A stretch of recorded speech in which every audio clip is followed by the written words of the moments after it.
संसार में हर एक की हार्दिक इच्छा होती है कि उसकी संतान खूब पढ़ लिख कर तरक्की करे, स्वस्थ और सुखद जीवन व्यतीत करे और घर परिवार की शोभा बने। हाँ, यदि कोई व्यक्ति जन्म से या जन्म पश्चात दुर्घटना अथवा किसी बीमारी से अनायास शरीर का कोई महत्वपूर्ण अंग खो बैठता है या निष्क्रिय हो जाता है, तो परिवार पर एक पहाड़ सा टूट पड़ता है। ऐसी विषम परिस्थितियों में अदम्य साहस और धैर्य से इन चुनौतियों का सामना करने वाले एक हैं श्री केशव चंद्र वधावन, जिनकी जीवन कथा देश के हर विकलांग के लिए अनूठी प्रेरणा की मिसाल है। पोलियो स्वरूप दोनों टांगों से विकलांग, रेंगकर अथवा सरिये से बने कैलिपर्स और बैसाखियों के सहारे चलकर श्री वधावन ने राष्ट्रीय पुरस्कार प्राप्त कर सर्वश्रेष्ठ पत्रकार का सफ़र तय किया। इस समय वे हरियाणा सरकार की हरियाणा संवाद पत्रिका के संपादक और लोक संपर्क विभाग में उप निदेशक के पद पर आसीन हैं।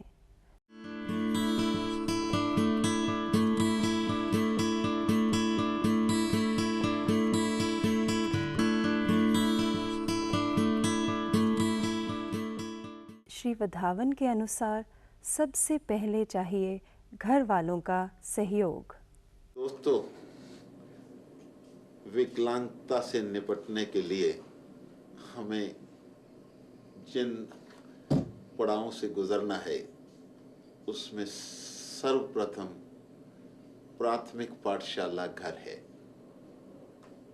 क्योंकि घर में ही माता पिता विकलांग बच्चे से जैसा व्यवहार करेंगे वैसे संस्कार उसमें पलेंगे। लेकिन यहाँ सामान्य बच्चों और विकलांग बच्चों में एक तुलनात्मक विश्लेषण की आवश्यकता है, और उस विश्लेषण के अंतर्गत मेरा अपना अनुभव है कि विकलांग बच्चे से स्नेह दुलार की अपेक्षा उसे पांव पर खड़ा करने के लिए साधन उपलब्ध कराए जाए, ऐसा रास्ता मुहैया करवाया जाए जिससे वे अपने दूसरे साथियों सहयोगियों से अपने को कमजोर या हीन ना समझे। माता पिता का कर्तव्य है कि ऐसे बच्चे को विकलांग समझ करके तनिक भेदभाव की नीति से दूर रहकर उसे घर में शिष्टता और सभ्यतापूर्ण व्यवहार का एक अच्छी भूमिका अदा करने में तैयार करे। ऐसे बच्चों के माता पिता से अपेक्षा है कि भले ही उन्हें अन्य सामान्य बच्चों की अपेक्षा अधिक राशि व्यय करनी पड़े, तो वे इससे झिझके नहीं, ये उनका कर्तव्य है। स्वास्थ्य की देखरेख तो करनी ही चाहिए, इसमें कोई शक नहीं। विकलांग बच्चे का उपचार भी करवाया जाना चाहिए, चाहे वो टांग का है, बाजू का है या किसी और शरीर के अंग का है। इसके साथ ही जरूरी है कि हम अच्छे अच्छे उदाहरण और मिसालें बच्चों में पैदा करें।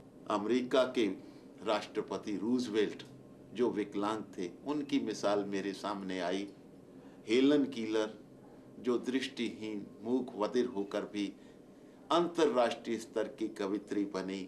लुइस ब्रेल जिन्होंने दृष्टिहीनों को ब्रेल लिपि से दृष्टि दी। उनके उदाहरण जब मेरे समक्ष आए तो मैंने सोचा कि मैं भी सामान्य क्या ऐसे महान व्यक्तियों में से एक बनने के लिए अपना पुरजोर प्रयास करूंगा। ये एक आत्म प्रेरणा है। ये प्रेरणा तभी प्रस्फुटित होती है जब हमारे समक्ष इस तरह का साहित्य, इस तरह की मिसालें, इस तरह की जीती जागती दर्पण रूपी बातें प्रस्तुत की जाएं तो यकीनन विकलांग बच्चा अपने को विकलांग नहीं समझ सकता। मेरी यही अपेक्षा है माता पिता से कि वे ऐसे बच्चों के प्रति विशेष स्नेह दुलार और अपने विशेष कर्तव्य को समझें, तभी हम उनको सही दिशा में मोड़ सकते हैं।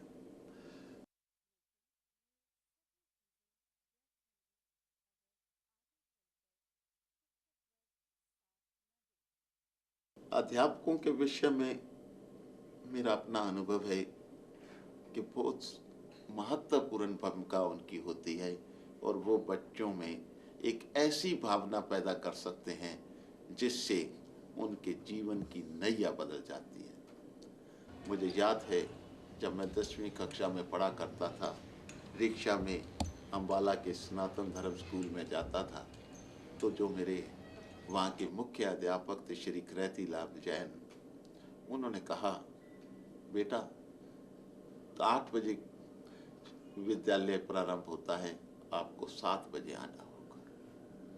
मैं कहा कि ये सजा मुझे क्यों दी जा रही है, लेकिन अगले ही क्षण मुझे पता लगा कि ये सजा नहीं, ये मेरे लिए एक वरदान है साबित हो रहा है, अभिशाप नहीं। उन्होंने अपने कक्ष में बैठाकर मुझे पढ़ाना प्रारंभ कर दिया। परिणाम ये हुआ कि मैं अपनी कक्षा में दूसरे सामान्य बच्चों से बेहतर साबित हुआ और उसमें योगदान था मेरे मुख्य अध्यापक का। अपेक्षा है कि ऐसे बच्चों को अधिकतम शिक्षा दिलवाने के लिए ऐसे विद्यालयों में दाखिल कराया जाए जहां उनका आना जाना संभव हो और अध्यापकों तथा अन्य शिक्षक वर्गों से ये कहा जाए कि वे इनसे सामान्य व्यक्तियों के साथ ही उनके समान ही व्यवहार करें। ऐसा करने से ये संभव हो जाता है कि उन बच्चों में हीन भावना पैदा नहीं होती और वे शिक्षा अर्जित करने में अधिक दिलचस्पी ले सकते हैं। मैंने बाल्यकाल से लेकर के जनसंचार संस्थान तक अपनी शिक्षा अर्जित करते हुए विद्यार्थियों का नेतृत्व किया है, उनकी विभिन्न गतिविधियों में सक्रिय भाग लिया है। डिक्लेमेशन कंटेस्ट है, कविता प्रतियोगिता है, कहानी प्रतियोगिता है, उसमें भाग लिया है, सांस्कृतिक कार्यक्रमों में भाग लिया है, भाषण प्रतियोगिता में भाग लिया। परिणाम ये हो जाता है कि सामान्य बच्चे दिल से ऐसे बच्चों का सम्मान करने लगते हैं, प्यार करने लगते हैं और वह सहयोग और सहायता की भावना के लिए उमड़ जाते हैं। एक बहुत महत्वपूर्ण परिवर्तन की जरूरत है हमारे अध्यापक वर्ग के कर्तव्यों में। अध्यापक वर्ग कभी भी विकलांग बच्चों को जिन अन्य गतिविधियों में हिस्सा लेने के लिए सामान्य बच्चों को आमंत्रित करते हैं, वो संकोच ना करें। उन्हें भी कहें कि वो भाषण प्रतियोगिता में हिस्सा लें, उन्हें भी कहें वाद विवाद में आएं, उन्हें भी कहें खेल कूद में आगे आएं। संयुक्त गणराज्य अमेरिका के राष्ट्रपति आइजनहोवर ने एक बार कहा था, विकलांग वे व्यक्ति हैं जो विकलांगों के प्रति अपना कर्तव्य नहीं समझते। सच, इसमें बहुत वजन है इस बात में। यदि अध्यापक वर्ग, अध्यापक जगत ये समझ ले कि उनके पास पढ़ने आया विकलांग बच्चा अन्य बच्चों से बेहतर साबित हो सकता है और इसको बेहतर साबित करने के लिए उसकी भूमिका का भी कुछ महत्व है, तो मेरा विचार है कि इससे उस बच्चे की भावनाओं में, हृदय में परिवर्तन के लिए एक सराहनीय भूमिका अदा होगी। ऐसे बच्चों से भी अपेक्षा है कि वे अपना भविष्य संवारने के लिए, अपने आप को बेहतर बनाने के लिए, प्रगति करने के लिए और जीवन की इस होड़ में पीछे न रहने के लिए वे भी अपनी मानसिकता में परिवर्तन लाएं और अपने को सामान्य बच्चों से कम न समझें और अपने से बड़ों का आदर करें और विशेष करके शिक्षकों द्वारा दी गई शिक्षा और दीक्षा का मन से उसका पालन करें। घर वालों और शिक्षकों के साथ चाहिए समाज का कर्तव्य और थोड़ी सी सहानुभूति। समाज की विचारधारा कम से कम मेरे 54 साल की इस आयु में आज तक बदली नजर नहीं आई। बहुत संकुचित विचारधारा है। सोचने का नजरिया बड़ा छोटा है।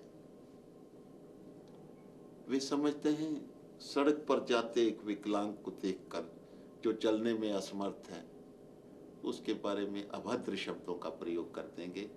ये नहीं सोचते कि उसको अगर सहारे की जरूरत है, तनिक सहारे से वो मंजिल तक पहुंच सकता है तो उसके लिए हाथ बढ़ाएं।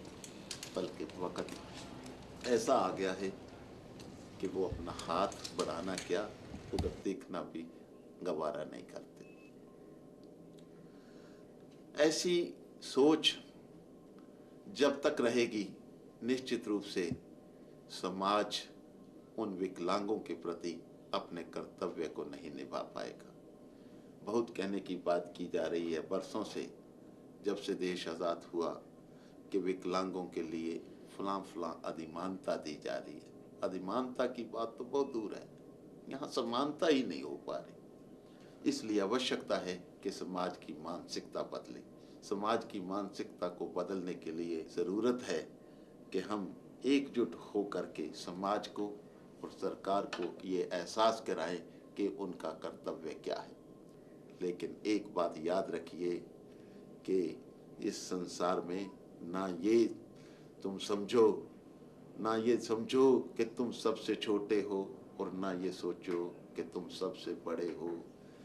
सहारा बन के देखो किसी का, सहारे पर तुम किसी के खड़े हो।